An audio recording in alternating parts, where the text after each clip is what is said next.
El fenómeno de la extrema derecha española, de Vox, que está arrastrando al Partido Popular, responde a una realidad que tiene lugar en otros países del mundo y que tiene, como en todas partes, también su propio sabor. En este caso, un sabor especialmente rancio, porque viene de hace ni más ni menos que 2 siglos.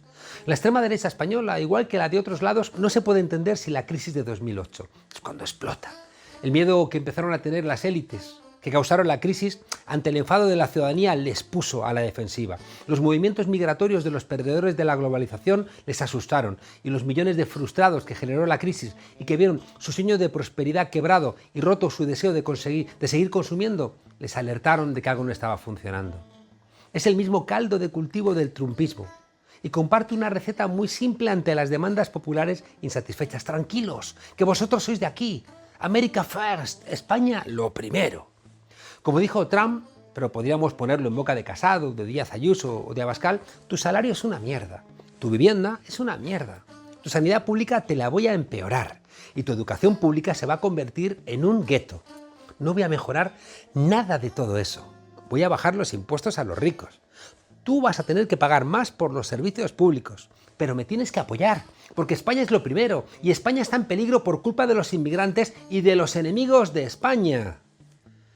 La extrema derecha española se parece mucho más a algunas extremas derechas europeas, precisamente las que congelaron su evolución por culpa de los regímenes soviéticos. Son 40 años con todo detenido, con todo escondido, en suspenso. Y eso explica el comportamiento actual de la derecha húngara o de la derecha polaca, que son católicos e integristas muy del siglo pasado, autoritarios, clasistas, racistas, homófobos, partidarios de un capitalismo clientelar, y por supuesto con sueños imperiales, igualito que la España de Vox o de la de Díaz Ayuso. En España la dictadura franquista mantuvo el ideario fascista intacto porque ganaron la guerra. La transición a la democracia, a la muerte del dictador, no pidió cuentas a nadie por su comportamiento entre el 18 de julio del 36 y la proclamación de la Constitución en el 78. Además, por petición del emérito, esa amnistía fue luego ampliada a los golpistas del 23 de febrero de 1981.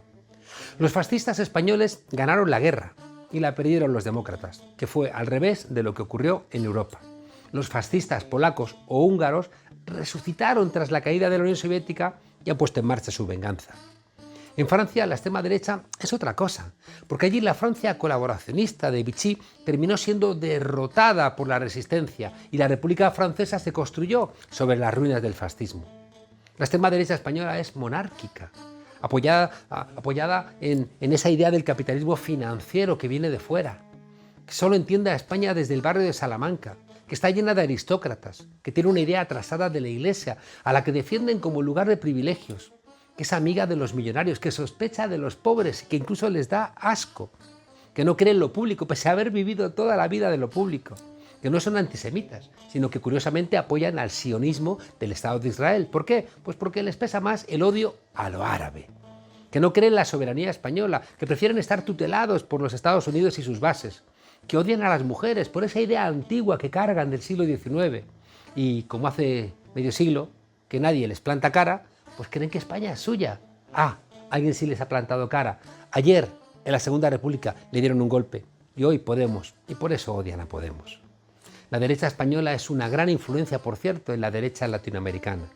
La extrema derecha española nunca va a poder gobernar a nuestro país, porque la extrema derecha ya no se parece a España.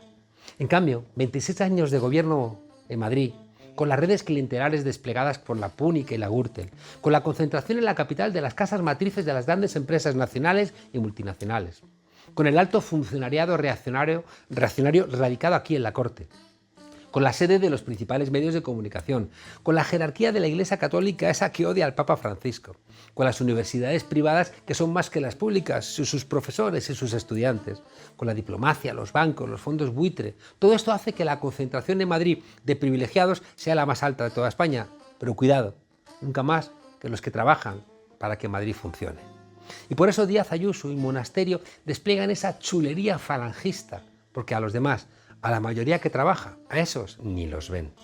Nunca han visto al personal sanitario, ni a los transportistas, ni a las maestras y maestros, ni a la gente que trabaja en los supermercados, ni a los taxistas, ni a las que limpian los hoteles, porque es que son los amigos de los dueños de los hoteles que luego les regalan alojamiento. A sus amigos les hacen que se vacunen ahí en el Wikicenter, pero los demás, vivan donde vivan de Madrid, incluso con 2 horas de transporte, tienen que irse al Zendal a ver si así sirve de algo. Esta gente de la derecha y de la extrema derecha tampoco vieron a los ancianos que se morían en las residencias, porque no eran sus ancianos. La derecha madrileña, que se ha hecho extrema derecha, a diferencia de la derecha gallega o vasca o catalana, vuelve a tener una idea de España donde le sobran 26 millones de españoles. Vibran con los tercios de Flandes, sueñan con humillar a la izquierda, desean echar de España a los que no piensan como ellos. Esa legión que le gritó Unamuno abajo los intelectuales. Los que se sienten novios de la muerte parecen en Madrid haber regalado sus lemas a las máximas dirigentes de la derecha madrileña, a Díaz Ayuso y a Monasterio. España necesita una derecha democrática.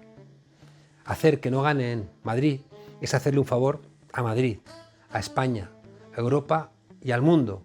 Basta tener un poquito de noción de lo que fue la historia del siglo XX. Bienvenidas a La Frontera, desobedientes.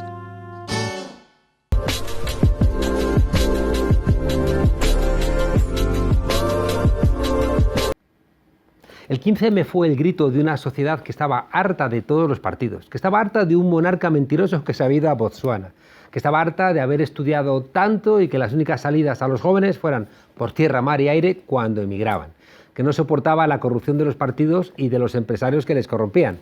Una sociedad que decía a los políticos no nos representáis, que decía que le llamaban democracia pero no lo era, y que estaban hasta las narices de que les trataran como mercancías en manos de políticos y de banqueros.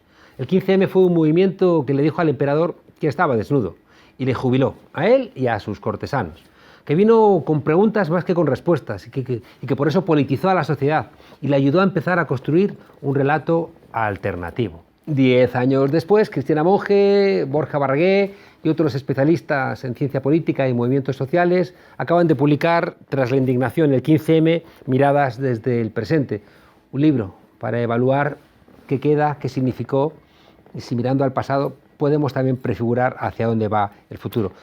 Gracias por estar aquí con nosotros en La Frontera. Muchas gracias. Un placer. Dejadme haceros una primera pregunta. En Cánovas del Castillo se establece un ADN de la política española, ¿no? A partir de ese momento, de la Constitución de 1876, vamos a ser monárquicos, centralistas, católicos, militaristas, bipartidistas y partidarios de un capitalismo clientelar. Y el 15M viene y le menta la madre a todos esos aspectos. Sí, yo creo que lo decías muy bien en tu presentación. El 15M es un grito de indignación ante todas esas cosas, porque de repente han dejado de ser útiles.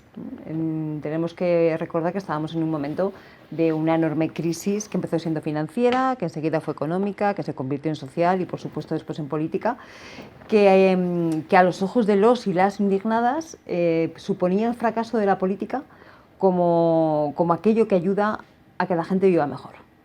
Entonces, si en un momento de enorme crisis como es esa, la política no es capaz de dar respuestas, de dar soluciones, sino que, más bien al contrario, es capaz de generar un clima en el cual se percibe que la solución es para aquellos que más tienen, que son precisamente a los que se culpa de esa crisis, la política deja de ser útil. Y cuando la política deja de ser útil, es absolutamente impugnada por la sociedad. Y cuando digo la política, yo no me refiero solamente a los políticos o a las personas que se dedican a una política de una forma pública, profesional, etcétera, sino que en aquel momento la indignación explotó contra todo aquello que se llamaba el establishment, ¿no? Contra todo el sistema. Por supuesto, contra los representantes políticos, pero también contra las organizaciones sindicales, también contra las organizaciones empresariales, también contra los medios de comunicación, con todo aquello que de alguna forma supusiera una pieza dentro del puzzle que suponía el sistema. Hay un cuestionamiento de la Iglesia, hay un cuestionamiento claro, de los bancos. ¿Es un movimiento populista el 15M, Borja? Ahora se ha puesto de moda el populismo como antipolítica, ¿no? Y quizá una de las cosas más interesantes del 15M es que no es eso, no es ni mucho menos eso. Es una reivindicación de, en mi capítulo digo que no es nuevo en el sentido de que ya existían antes partidos como los partidos verdes, sobre todo con origen en Alemania, que nacen de un movimiento de protesta y que en el ámbito de la ciencia política se llaman partidos campaña, partidos tienda de campaña, pero lo interesante de esa explosión de indignación que ocurre y que cristaliza con el 15M y otros movimientos que apelan a mensajes que podrían estar más o menos emparentados con el populismo, es que este tipo de reivindicación ahora está muy cerca de la antipolítica y de, digamos, de tratar de desmontar el discurso de la política diciendo algo parecido a que la política no vale para nada y yo voy a ser, en el caso de Trump es muy claro, ¿no? Yo voy a redimir todos los pecados de los políticos anteriores a través de una cosa que no es política. El 15M a mí me parece una reivindicación de la política radical, es que de raíz. Es que es muy curioso porque la antipolítica actual, todos tienen partidos políticos o candidatos a los que presentar, mientras que el 15M, que era más político, en aquel momento no tenía ninguna opción política. Incluso yo recuerdo que se discutió dentro del seno del 15M la posibilidad de crear un partido y todos decíamos, ni de coña, o sea, ahora mismo no es el momento de crear un partido político. Lo que ocurre es que tienes que ser capaz de introducir tus demandas en el sistema de alguna forma. Tradicionalmente esto se ha hecho a través de los partidos políticos y que yo sepa no hay otra forma mucho mejor de hacerlo. Quizá hay otras formas, el problema es que son peores que un partido político para tratar de introducir tus demandas dentro del sistema y que éstas sean atendidas, ¿no? Y Podemos, ya digo, creo que obedece a una forma de partido particular, concreta, con características bastante bien definidas y que ya era conocido antes. Lo que pasa es que no es muy habitual, no es muy normal. Los partidos tienda de campaña no son una cosa que ocurra muy habitualmente. Ha ocurrido pocas veces a lo largo de la historia, pero creo que obedecen bien a ese formato de partido en particular. Vamos a regresar, luego entramos en las derivadas, ¿no?, del 15M, pero para intentar entender mejor lo que fue aquel movimiento. Digo que es un movimiento populista en términos muy de Ernesto Laclau, ¿no? Es decir, que es un movimiento que plantea un ellos y un nosotros, ¿no?, que sus demandas son difusas, que es un cuestionamiento tanto del modelo económico como del modelo político, y que se caracteriza más porque pregunta más que ofrece soluciones, ¿no? Entonces, por eso por lo que creo que le conviene el adjetivo populista en términos muy académicos, ¿no? Pues mi pregunta es ¿por qué cayó del lado de la izquierda y no del lado de la derecha? Bueno, yo creo que eso es algo que le hemos dado muchas vueltas entre todos, ¿no? Y porque efectivamente ahora mismo el 15M tiene un claro componente en nuestro imaginario de una movilización de carácter progresista, ¿no?, del lado de la izquierda, que luego da lugar a Podemos, a las candidaturas de confluencia municipales, etcétera, etcétera. Pero ojo, porque entre los votantes de Ciudadanos, por ejemplo, entre los votantes, no entre los líderes, hay mucha gente que se reclama heredera de la indignación, que probablemente no estuvo nunca acampada en una plaza, ¿no?, y que probablemente no hacía suya muchas de las consignas que se planteaban allí, pero que ellos se sienten que forman parte también de un puñetazo encima de la mesa, que fue lo que supuso el 15M, ¿no?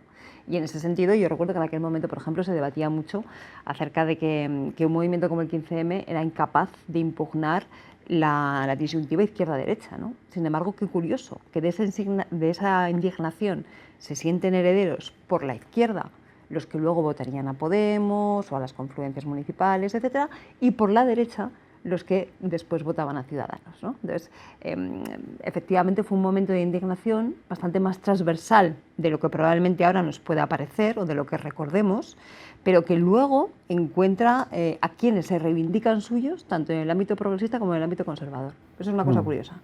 Y hay una frase que me gustaba mucho, que era un taxista diciendo: a ver si vienen a gobernar estos hippies y ponen orden. Eso ¿no? es. Que era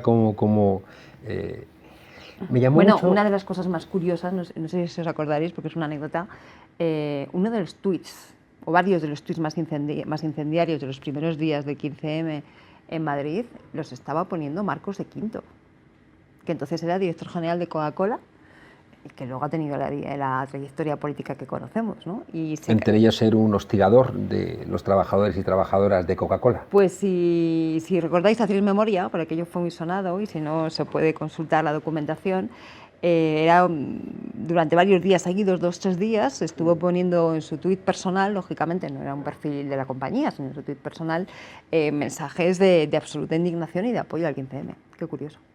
Sí, porque pensaban que era una manera de limpiar un sistema político que ya no estaba siendo funcional, ¿no?, para los intereses, en este caso, de una multinacional.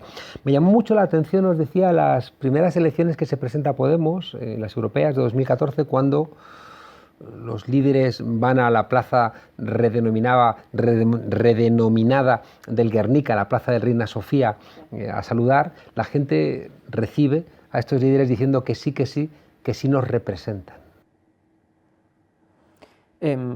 Por volver a la teoría política, ¿no?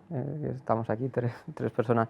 A mí no me extraña que el movimiento terminara representando intereses que tradicionalmente ha representado la izquierda, porque ahora la derecha se ha apropiado del concepto de libertad, ¿no? Pero lógicamente hay dos conceptos de libertad: la libertad de los antiguos y la libertad de los modernos, la libertad positiva y la libertad negativa.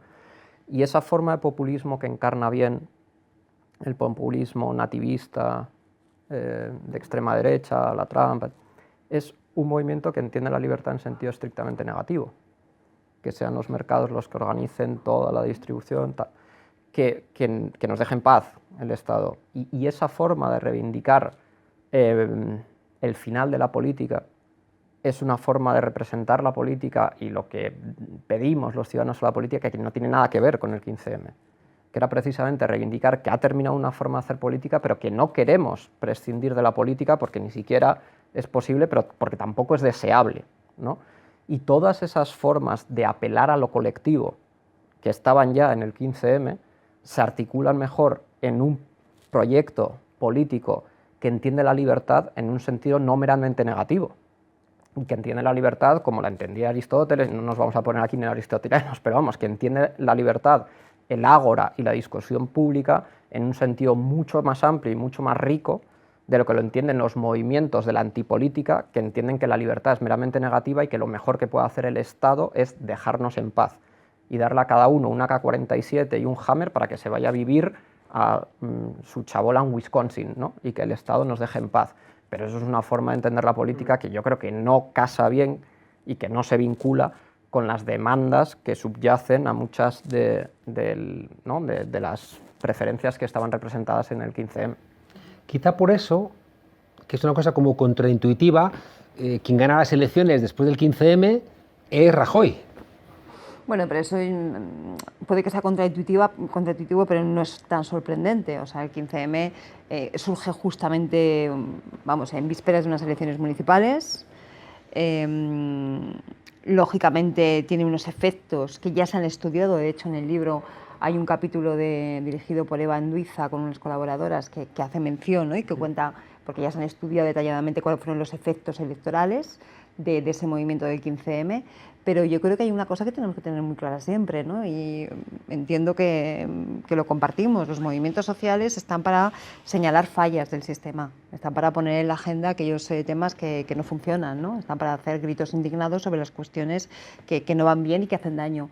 Pero eso no quiere decir que se traduzca automáticamente ni en intención electoral ni en propuestas viables. Eso les corresponde a otros, eso les corresponde efectivamente a las formaciones políticas, a las instituciones y a lo que ya conocemos, ¿no?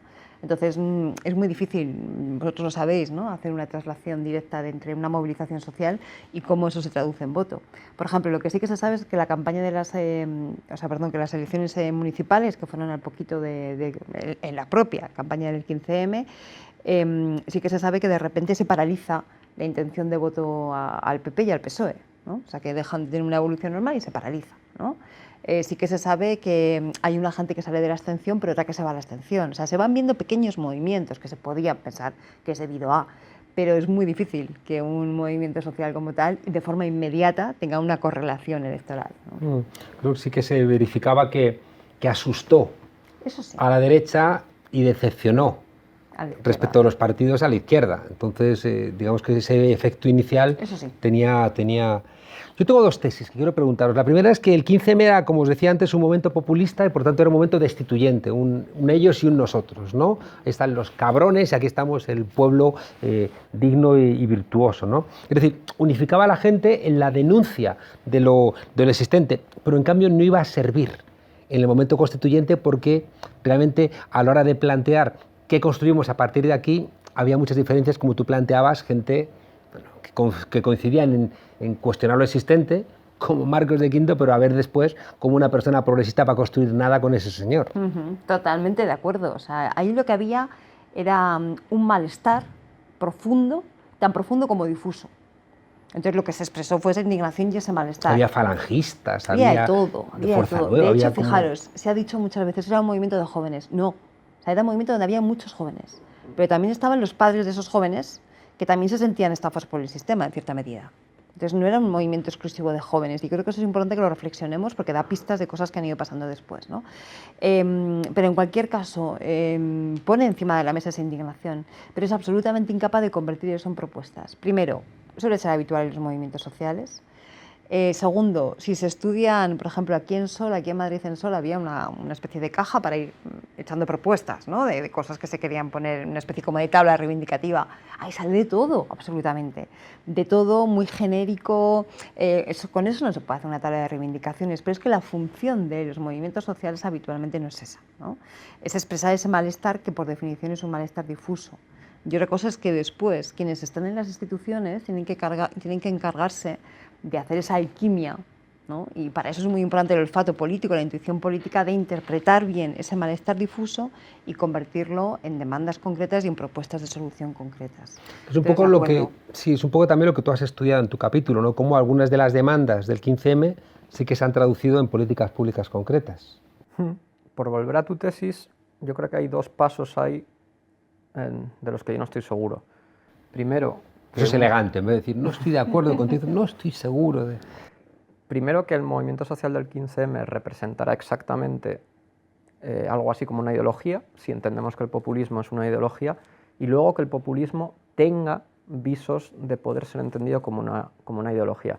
De lo primero no estoy seguro, pero es una cuestión empírica. Es una metodología, es una manera de expresar la política. Sobre lo segundo sí tengo una posición propia, en la que podemos o no estar de acuerdo, pero que es que el populismo no es como tal una ideología, sino que es una retórica o una forma de hacer política, pero que en realidad es adjetiva respecto de otra que puede ser el socialismo, que puede ser la socialdemocracia, que puede ser el liberalismo, pero una ideología ya sí de las tradicionales que entendemos y que tienen como mínimo tres cosas. Una concepción de la antropología, del ser humano, digamos, más positiva, más negativa, una concepción de la libertad y una concepción de la justicia social. Y ahí, cuando es adjetiva respecto de esas otras ideologías que sí tienen eso, que yo creo que son como mínimo los tres elementos que ha de componer una ideología, entonces el populismo sí actúa como algo operativo, como una forma de ganar votos, como una forma de ganar adeptos, en definitiva como una especie de estrategia o de retórica política, pero no tanto como una ideología como tal, ¿no? Siempre necesita una ideología sobre la que funcionar, sobre la que operar, pero en el vacío, como tal, el populismo no es una ideología. Y en este caso, por lo que decíamos antes, de esas concepciones de la libertad y de la justicia social que subyacen al movimiento, eso que surge en el 15M se monta sobre el socialismo, la socialdemocracia o sobre un movimiento de izquierdas en el que sí tenemos una idea de la justicia distributiva concreta, en el que sí tenemos una teoría sobre la libertad concreta, ¿no? Y me encaja que es lo que estudio en mi capítulo, que muchas de las demandas que eran más o menos visibles en el 15M, transcurrido el tiempo necesario para que el partido tienda de campaña que surge después del movimiento empieza a funcionar, sea operativo y entre las instituciones, y ve que esas demandas que incorpora el partido que surge de las plazas, sea capaz de llegar al gobierno y, por tanto, meter esas demandas en la agenda política del gobierno. Sí, no creo que discrepemos, ¿no? Porque yo insisto mucho en que para mí el populismo es un momento, o sea, y lo que no se puede convertir es en algo permanente, que es una discusión incluso que después se tuvo a la interna de Podemos, ¿no? Donde había alguna gente que decía no, que el populismo era algo como mucho más consistente, y decía no, el populismo es un momento guiado por la indignación frente a un ellos y un nosotros que traza una línea con su significante vacío, con su simplificación de llamar casta a todos ellos, ¿no? Con muy de brochazo y muy poco de de pincel, pero que cuando tienes después que pasar al segundo momento, después de debilitar esa estructura tan formidable que constituía el bipartidismo nacido, ¿no?, de la Constitución del 78, cuando tienes que empezar a construir, pues ella no funcionaba, ¿no? Y ahí viene otra segunda tesis sobre la cual quiero preguntaros, y es que yo estoy convencido de que el 15M supuso un triunfo y fue tan relevante y tuvo tanto espacio por 4 razones. Y era que carecía de memoria y por tanto no había discusiones sobre la historia reciente de nuestro país. Recuerdo que alguien colgó el segundo día, ¿no?, cuando alguien colgó una bandera republicana y dijeron, quítala que nos divide. Y era verdad, que dividía porque la gente no tenía estudios sobre lo que significaba la república, ¿no?, en el devenir democrático de este país. Entonces el 15M no tenía memoria, no tenía estructura, no tenía programa y no tenía liderazgo. Claro. Estos 4 elementos hicieron que todo el mundo se sintiera a gusto. Pero creo que fracasó finalmente el 15M por no tener memoria, por no tener liderazgo, por no tener estructura y no tener programa. ¿Pero ese fracaso es del 15M o de lo que ocurre después del 15M? Creo que del propio 15M, es decir, cuando se crea Podemos es porque el 15M, se ha disuelto. Dejamos la plaza, claro, nos vamos a los barrios al principio funciona, pero aquello va siendo cada vez más decadente y llega un momento en donde el 15M parece que es nostálgico, ¿no?, que claro, no tiene ningún tipo de fuerza, incluso ya no molesta al poder. Claro, pero es que el 15M yo creo que se acaba el día que se va de las plazas, ¿no? El día que se levantan las tiendas de campaña y las plazas se vacían. Es cierto que se intenta ir a los barrios, se intenta después fortalecer, por ejemplo, asociaciones de vecinos, el tejido social que existía, pero es que la propia lógica, por ejemplo, del movimiento vecinal es absolutamente contraria a la lógica del 15M, porque tiene todo eso que tú acabas de decir que no tenía el 15M. El movimiento vecinal tiene memoria, tiene estructura, tiene liderazgo, tiene reivindicaciones, ¿no? Entonces, hay que entenderlo con una lógica radicalmente diferente. Por eso era imposible que hiciera nada más. Estaba allí para pegar un puñetazo encima de la mesa. Y vamos a ver qué pasa, ¿no? Y luego ha pasado. Pero yo creo que hay que diferenciar esos 2 momentos. O sea, ni siquiera las mareas, por ejemplo, que también tenían una lógica diferente, mucho más sectorial. Y así todas las mareas incorporaban un elemento fundamental del 15M, que era la voluntad de trascender a las organizaciones que tradicionalmente se habían encargado de tratar esos asuntos. Por ejemplo, la Marea Verde, que se dedica a la educación, lo hace juntando a profesores, a padres y madres, alumnos y alumnas, trascendiendo a los sindicatos de la enseñanza. La Marea Blanca, que se dedica a sanidad, lo mismo, ¿no?, junta a toda la comunidad, trascendiendo a los sindicatos de personal sanitario. Y eso es algo que se recoge del 15M, ¿no? Eso es algo que queda como estela. Pero era imposible tal y como estaba planteado y tal y como se dio, más que como estaba planteado, como se dio, ¿no? Era imposible que trascendiera más. Por eso luego también las contradicciones que ha podido haber, tanto en Podemos como en las confluencias municipales, que muchas son comunes. Y esas contradicciones tenían que ver precisamente sobre esos 4 elementos que tú planteabas, ¿no?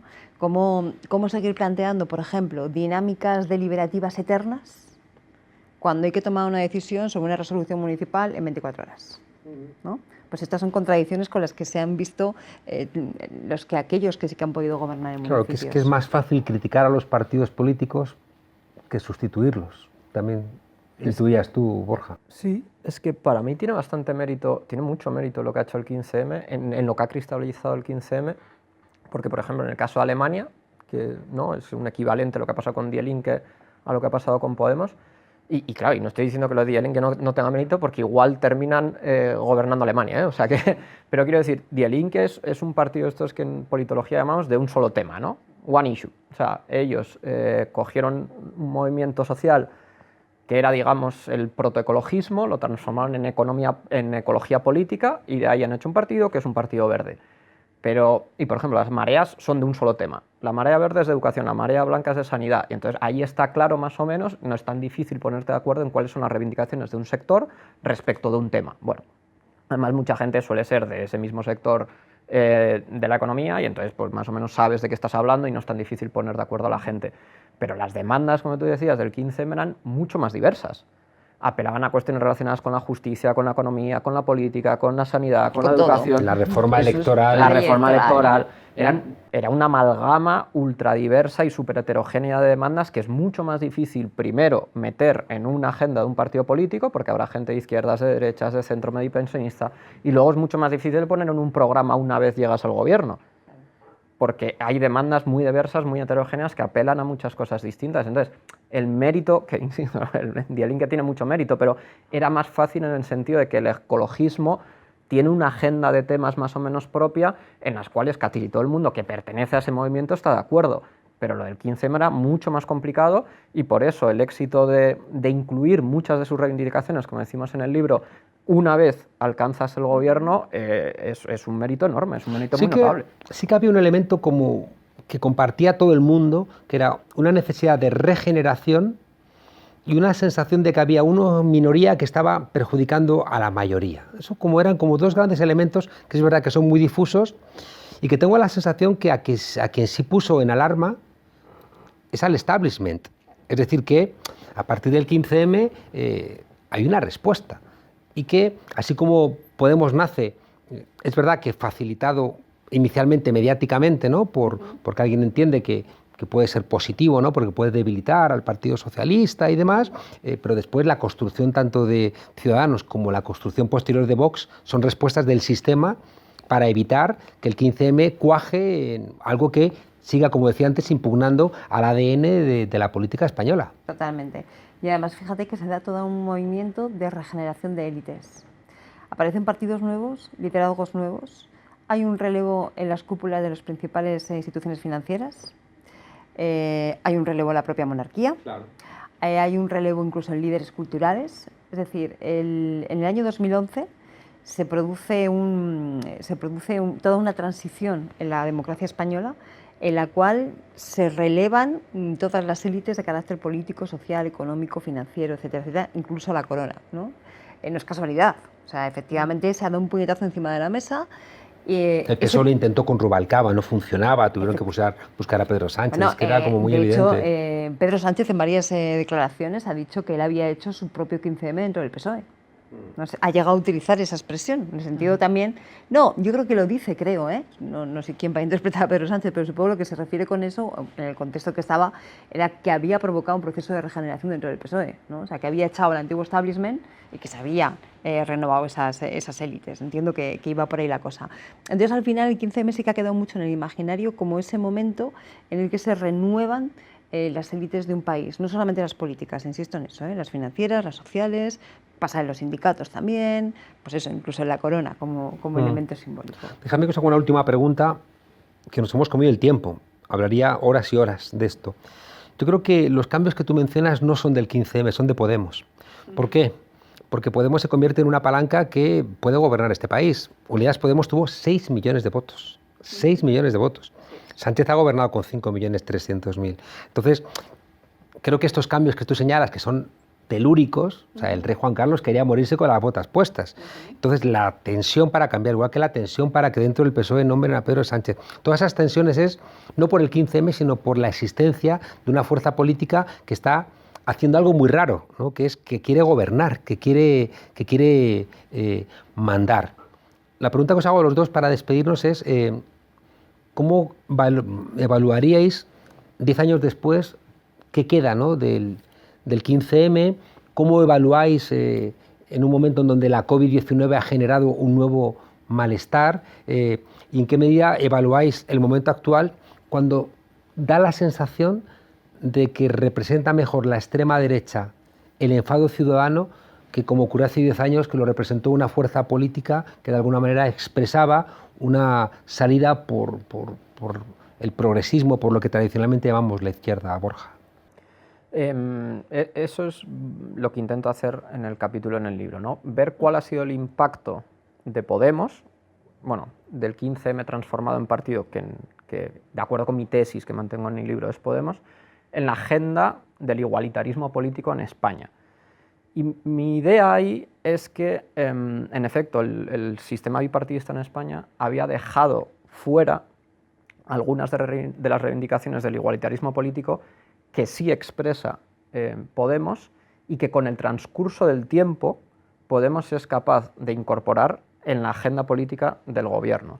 Y ese es para mí el mérito, primero del 15M, no renunciar a la política a pesar de poder ser entendido como un momento populista, porque, insisto, el populismo puede ser expresado también en términos de antipolítica, y eso no lo hizo el 15M, y me parece un acierto total. Y el segundo acierto total me parece el ser capaz de renunciar a algunos maximalismos a cambio, porque es probable que haya un trade-off, de que algunas de tus reivindicaciones, si tú entiendes que son algunas de las sustantivas y de las más importantes, sí sean incorporadas en la agenda política de un gobierno socialdemócrata.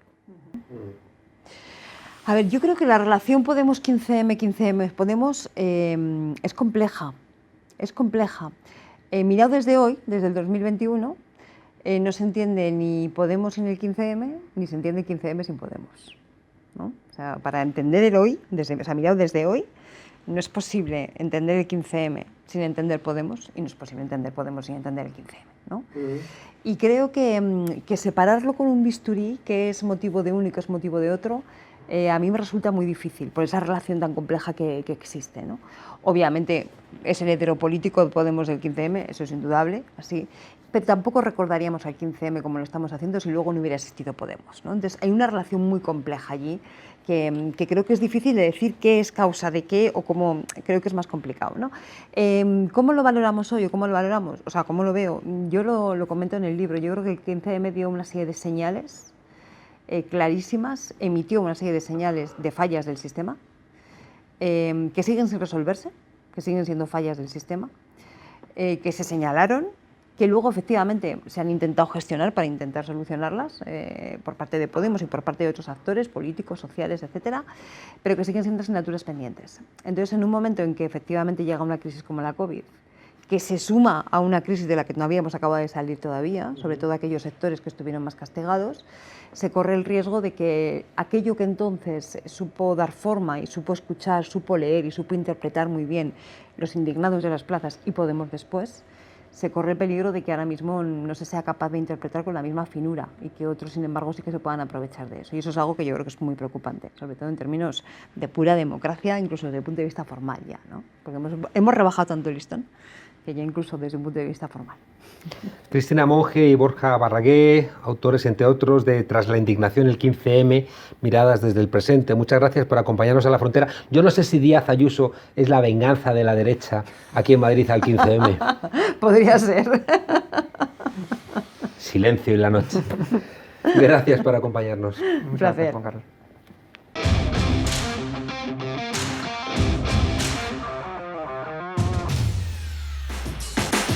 El electoral en el transporte público trata de normalizar el racismo. Un discurso trata de hacer del racismo algo normal del día a día. Se están produciendo, entre otras cosas, por el modo de vida que tiene nuestra inmigración en Madrid. Pero normalizar el racismo conlleva que te insulten en el metro. Que en una serie de televisión se te vincule gratuitamente con el terrorismo. ¿A dónde va el dinero de las mantas? Chimay. Que se agreda a menores de edad en la calle o se lance una granada de mano en uno de sus centros. O que se organicen cacerías en Canarias contra migrantes. Voy a darle un escarmiento al primer morito. ¡Ah! ¡Qué rico me vas a ver! Su puta madre. Normalizar el racismo lleva a que un policía te mate lentamente con su rodilla en tu cuello, aunque repitas 20 veces "no puedo respirar". Da igual que pase a miles de kilómetros de nuestro país, el racismo sigue siendo el mismo. Pero aunque quieran normalizarlo, el racismo no tiene nada de normal. Porque es aberrante que un partido político mienta, use el racismo y encima sea tan cobarde de atacar a aquellos que menos pueden defenderse, niños y niñas que por no tener no tienen ni a sus padres cerca. Y todo en un solo cartel donde además el chico de la foto ni siquiera es menor, ni es migrante, ni está en España. Un conjunto de bulos y manipulaciones para alentar el racismo y el enfrentamiento del penúltimo contra el último. Alimentan un racismo que acaba legitimando todas esas agresiones. Pero, afortunadamente, hay muchos valientes que pasaron por centros de menores y ahora han respondido y plantado cara en redes sociales. Según vosotros, los niños como nosotros que tenían situaciones complicadas, españoles o no, ¿deberíamos de haber estado debajo de un puente? ¿Os creéis que viví con delincuentes? Viví con 24 niños más simultáneamente. Muy triste porque cuando alguien cumplía 18 años se iba a la puta calle. Ni Monasterio ni ninguno de los que dice que saben nada. La mayoría de menores éramos españoles, lo primero. Estuve en 3 centros a lo largo de años. No se gastaron ni un euro en cosas tan básicas como higiene, educación o bienestar para ninguno de los cientos de niños que conocí allí. Que no se enteran los fascistas estos, que son niños. También trabajadores del campo como Serín responden con contundencia. Que después la desgracia de que vosotros habéis robado todos los dineros de los pensionistas, mira, ahora le tienen que pagar los inmigrantes. De la misma forma que respondieron los vecinos en Vallecas. Y aunque sea a miles de kilómetros de distancia, la justicia acaba triunfando sobre el racismo tras la triple sentencia por homicidio contra el policía que aplastó el cuello de George Floyd. El racismo es el mismo, venga de donde venga. No podemos permitir que los discursos racistas existan como si tal cosa y entren en las instituciones. En una sociedad racista no es suficiente ser no racista, debemos ser antirracistas.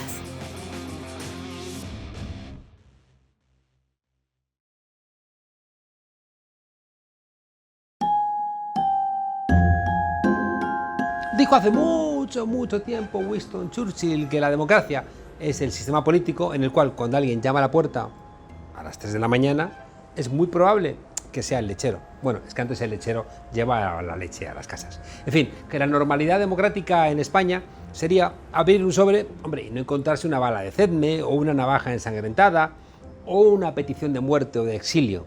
Las amenazas contra Pablo Iglesias, Grande Marlaska, María Gámez y Reyes Maroto solamente reflejan el grado de impunidad con la que actúan quienes defienden estas acciones.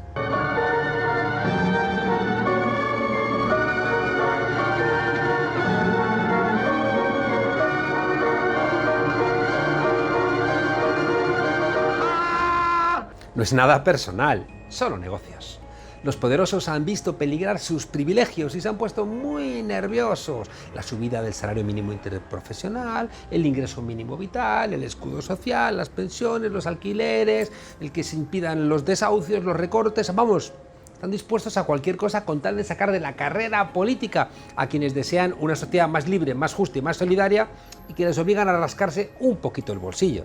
Porque claro, si alguien lanza amenazas de muerte es porque hay intereses económicos que se beneficiarían de esas muertes. Y por eso hay tertulianos en los principales medios quitando importancia a esas amenazas. Desde sus púlpitos mediáticos han iniciado una nueva cruzada contra lo que ellos denominan socialcomunismo, pero en realidad su verdadero enemigo es la democracia. Ya lo dijo Olmo, el personaje que interpretaba a Gerard Depardieu en Novecento. Los fascistas no son como los hongos, que nacen así en una noche. No. Han sido los patronos quienes han plantado a los fascistas. Los han querido, les han pagado. Y con los fascistas, los patronos han ganado cada vez más, hasta no saber dónde meter el dinero. Y así inventaron la guerra. Es que el fascismo siempre ha sido el recurso de las élites en momentos históricos como el actual.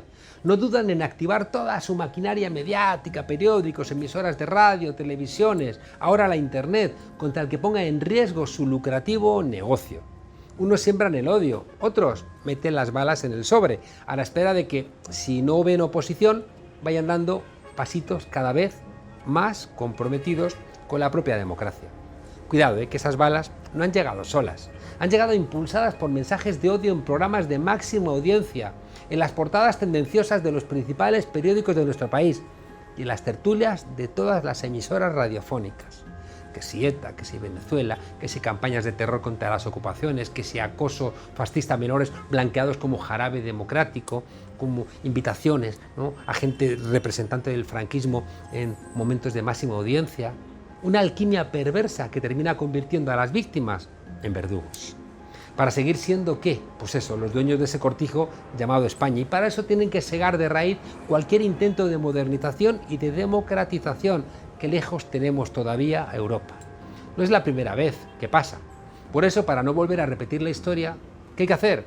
Pues votar el 4 de mayo. Y cuidado, que no solamente son los mercenarios de los tabloides, no solamente son los Sinda, la María Claver, los Cuesta, los Paruenda, no son toda esa retahíla de gente que se presenta como periodista, pero que son actores políticos, tanto o más que cualquier dirigente de un partido.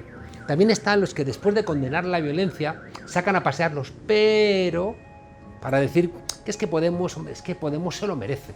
Ay, si a alguien se le hubiera ocurrido sacar los peros frente a la violencia del terrorismo etarra.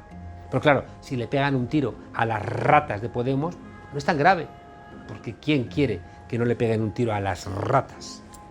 Y ahí están luego, por ejemplo, los Ignasi Guardans de la SER, haciendo gala de su puyolismo más nauseabundo. Ahí está el editorial del País, diciendo que Podemos es igual de extremista que los de Vox. Ahí está el maestro de mentiras, el falso argumento de los atentados de Atocha, Pedro J. Ramírez, explicando el dibujo donde aparece Pablo Iglesias con alguien pegándole un tiro en la nuca. Ahí está el socialista Carmona, empeñado en ser en La Sexta ese miembro del PSOE para lo que usted me pida, igual que los de Vox tienen a su negro particular para sacarlo entre petición de deportación y petición de deportación de otros negros que no tienen falsa conciencia. O ahí está mi amiga Ana Rosa Quintana llamando fascista a un candidato de Madrid, o faltando a la verdad sobre las residencias sin aplicarse a ella misma eso de no invitar a políticos a su programa durante la campaña electoral. El fascismo y el nazismo nunca hubieran existido sin la radio. La extrema derecha actual estaría en otro lugar mucho menos determinante sin el apoyo de las televisiones y de los grandes grupos económicos que las sostienen. Pero claro, ¿para qué creéis que los bancos y los fondos de inversión se han comprado a las televisiones? Hasta mañana, desobedientes.